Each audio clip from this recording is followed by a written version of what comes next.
Assalamualaikum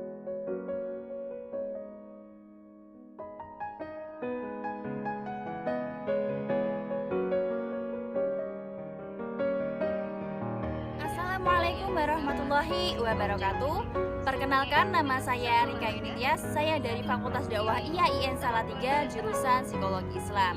Nah, pada kesempatan hari ini saya akan menjelaskan materi mengenai jasa Wali Songo dalam mengislamisasikan Pulau Jawa.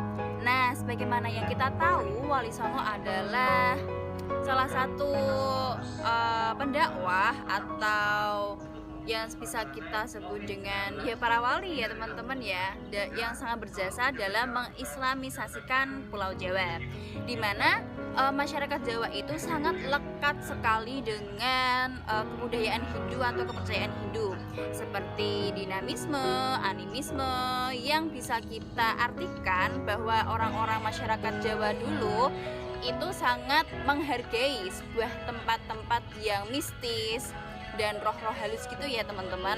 Nah, secara etimologi atau secara bahasa, Wali Songo itu berasal dari dua kata. Yang pertama adalah wali dan songo. Wali secara etimologi itu memiliki arti kedekatan, orang yang mendapatkan hidayah atau kedekatan dengan Allah Subhanahu wa taala. Dan songo itu berasal dari bahasa Jawa, sebagaimana yang kita tahu sebagai orang-orang Jawa ya. Songo itu artinya angka 9. Jadi para ulama ini berjumlah 9 orang yang tersebar di seluruh Pulau Jawa. Ada yang dari Kudus, ada yang dari Demak, ada yang dari Jepara, dan lain sebagainya. Nah, strategi apa aja sih yang sudah dilakukan oleh para wali dalam upaya mengislamisasikan Pulau Jawa hingga hari ini? Nah, yang pertama ada pembagian wilayah dakwah dengan mempertimbangkan beberapa wilayah strategis. Jadi para wali ini tuh kalau dakwah tuh nggak hanya di satu tempat aja, tapi seluruh Pulau Jawa. Ada yang dari ujung Jawa, ada yang di tengah Jawa, dari timur, dan juga ada yang dari pesisir pantai. Nah, yang kedua, strategi yang kedua adalah sistem dakwah dilakukan dengan pengenalan agama Islam yang dilakukan dengan pendekatan persuasif. Nah, pendekatan persuasif ini artinya ketika Wali Songo melakukan dakwah itu nggak langsung bilang kayak minta orang-orang di sekitar untuk masuk Islam ya, tapi mereka melakukan akulturasi budaya setempat di mana masyarakat bisa merasakan kenyamanan dengan adanya agama Islam. Nah, salah satu contohnya pada Sunan Kalijaga. Sunan Kalijaga itu kan melakukan pentas wayang seni sebagai media dakwahnya mereka. Nah, di masa itu juga ada di masa para orang Jawa tuh suka banget dengan melihat pewayangan Jawa. Nah, dalam strategi ini banyak orang-orang yang merasa nyaman dan tertarik untuk masuk ikut dalam agama Islam, maaf. Dan yang ketiga ada melakukan perang ideologi. Apa sih yang dimaksud dengan perang ideologi? Sebagaimana yang telah saya sebutkan tadi, masyarakat Jawa itu sangat lekat dengan kepercayaan animisme dan dinamisme, kepercayaan terhadap tempat-tempat yang dikeramatkan dan benda-benda yang dianggap memiliki tuan atau roh halus gitu kan.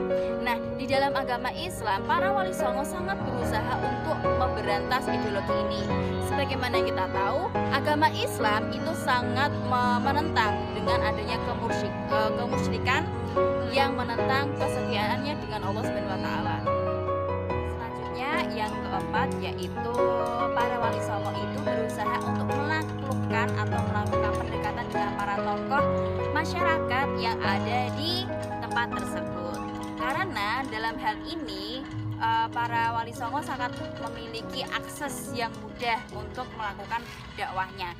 Hingga banyak sekali loh raja-raja di Pulau Jawa itu juga ikut masuk ke dalam agama Islam. Dan yang terakhir adalah berusaha memenuhi kebutuhan pokok masyarakat setempat.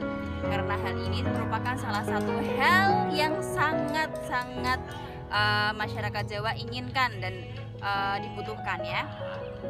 Nah, untuk metode dakwah yang dilakukan para Wali Songo itu ada yang dari metode via pendidikan seperti pondok pesantren, lalu ada pernikahan, perdagangan, terus ada dari kesenian seperti yang dilakukan oleh Sunan Kalijaga.